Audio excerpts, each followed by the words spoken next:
with that big toy? It's bigger than you are. So these guys are going to be closer to like the 15-pound mark with Layla and Tate. 14, 15. And they're really tiny. I mean, they're 9 weeks old and just turned 9 weeks old. So they're ready to go home now. And I mean, their weight is pretty close to, you know, some of my micro petites. They're going to be teeny tiny, especially that red one there. He may be more of the, you know, 13, 14 pound range. So the red ribbon there, Layla's litter, Logan, gorgeous. Look how he holds his tail up. This one's Lester running around with the blue. Now he's reserved because he's flying to California. And then this one with the black ribbon, now he's a little bigger, so maybe 15, 16 pounds. That's Lewis. These guys have gorgeous coats, the shaggy coats. So the blue ribbon here, Lester, he'll be leaving tomorrow, but the other two are available, the red and the black ribbon. So you can see the color difference there. So red is smaller, a little darker red, and then a medium golden if you want to go with Lewis. Lewis is the one with the big toy. So these puppies, I mean, you just give them a pile of toys, they'll just entertain each other all day long. And Layla, who lives with my son, she went to college at IU, but so that's their mom, Layla. I mean, she just comes in my house, flops up on the sofa next to me, you know, with her back to the sofa and shows her belly for a belly rub, like, here I am. She is just totally adorable personality. And love these long shaggy coats, of course.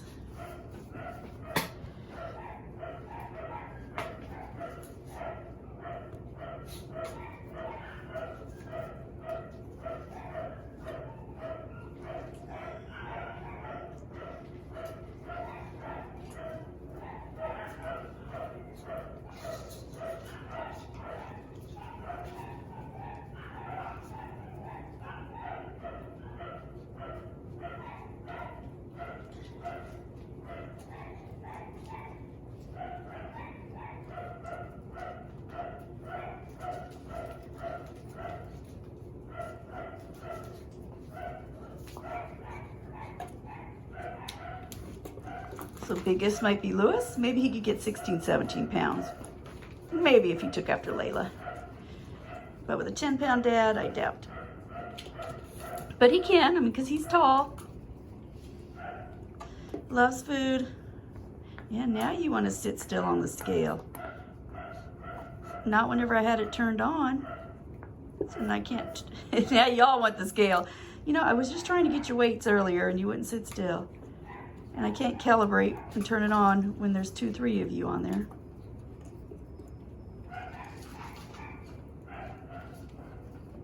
Or anyone on there. Let's see. If you get away from the scale, I could turn it on. No.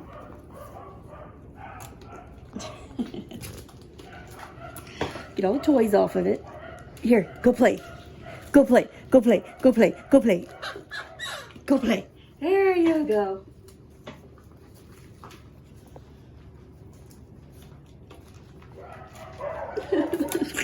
And back on the scale. Why does that become your play spot? I didn't even get time to turn it on. Lester. Probably because my hand's there and my chair's too close to it, huh? Oh, sorry. Got sidetracked. I got sidetracked. Yes, I did. Oh, there goes Lewis. He's about 6'6". About 6'6" pounds. I think it's what I got earlier on him. So I'll go with that. Boy, those guys are playing out there. This Chewy box came last night and had a bunch of toys in it. So now they all have new toys out there and they are going crazy with them. You know, just like kids, give them new toys. They are super excited.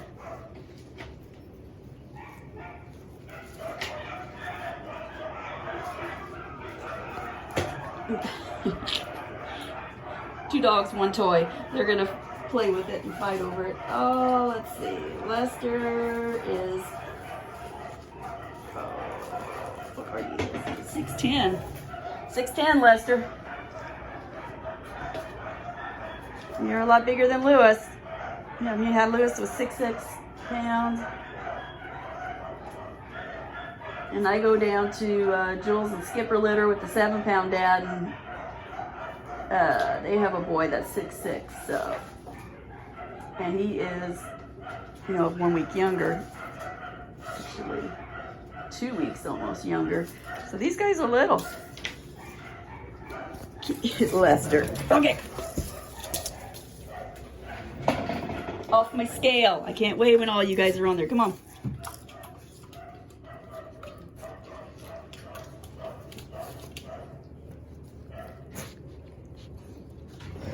Right at 5 pounds.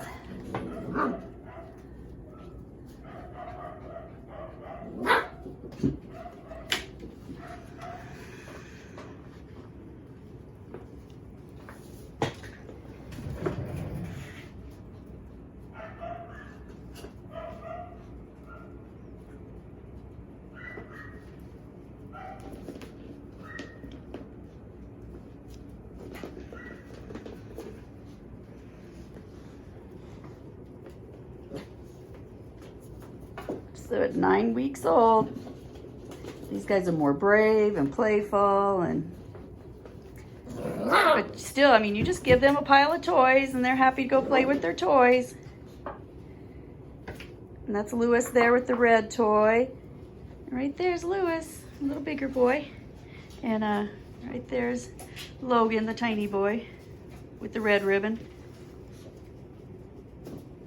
Lester. Let's see if we can just take you out of the equation here. Where's Lester? Come here. Come here, Lester. Just come sit on my lap for a while.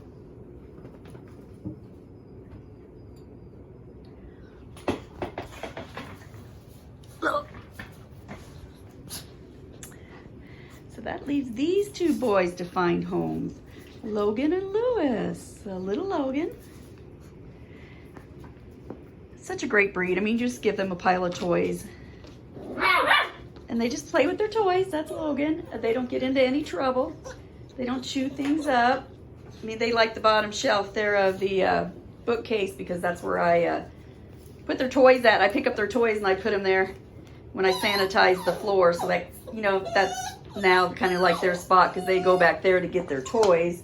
And they consider that part of their toy box. But other than that, just give these puppies a pile of toys and they're happy to play. Lester, you want go?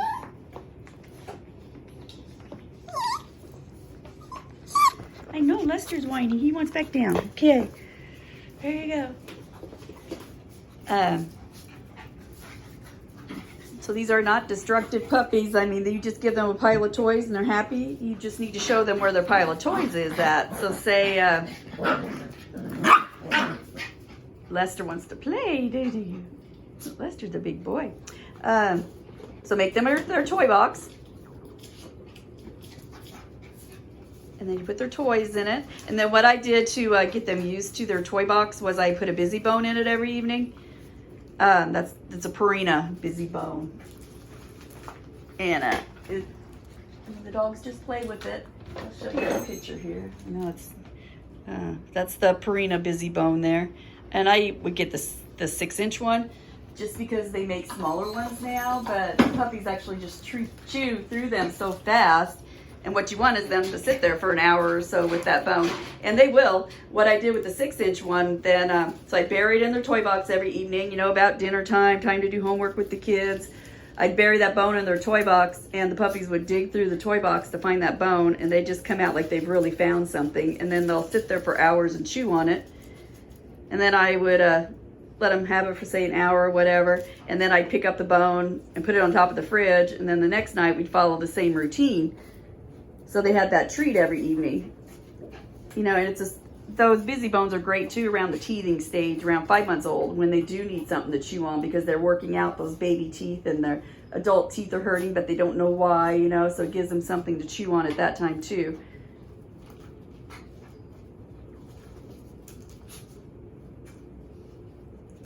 So best house training advice I can give, you know, I mean, it just takes a couple of days to house train these dogs, but you need a crate because They won't potty in their crate. Don't put anything in their crate, because if you put like anything in their toys and blankets, they feel like they can potty and then hide it from you.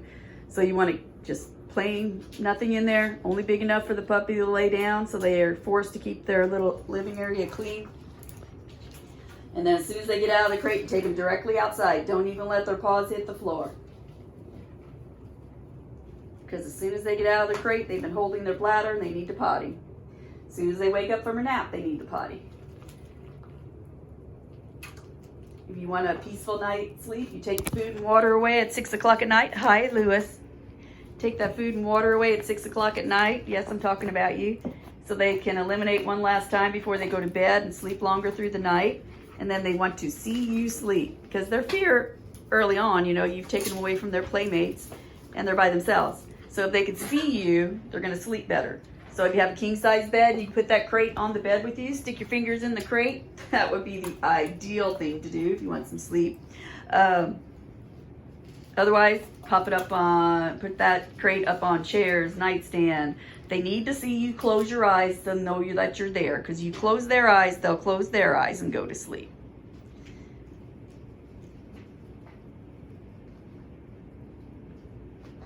And they may sleep, you know, till daylight. If they whine in the middle of the night, then you hear them and they woke up, they need to go potty. So take them outside potty and then put them right back in their crate. You know, don't spend more than 2-3 minutes doing this, because they need to know that this isn't playtime. You just go potty and go right back in the house. So winter is the ideal time to train too, because it's cold outside. If you're in a colder climate, they'll go outside, get their job done, and come back in very quickly. I mean, for me, I got window in my door, so, and I have 80 acres. So I just let the dogs potty in the backyard, and I watch out the window. And when they're done, I open the door and they run back in. It's a little different in the spring and summer. I mean, puppies are acting like they have to go to the bathroom so bad, and then they get outside and you see them freeze and their little noses are twitching and they're smelling in the air, and then they completely forget they even need to go potty, and then they're looking around for the smell. So do love the winter time for training. Yes, Lewis. So that's Mr. Lewis. He's looking for a home, and Logan. Adorable pups. You too, Lester.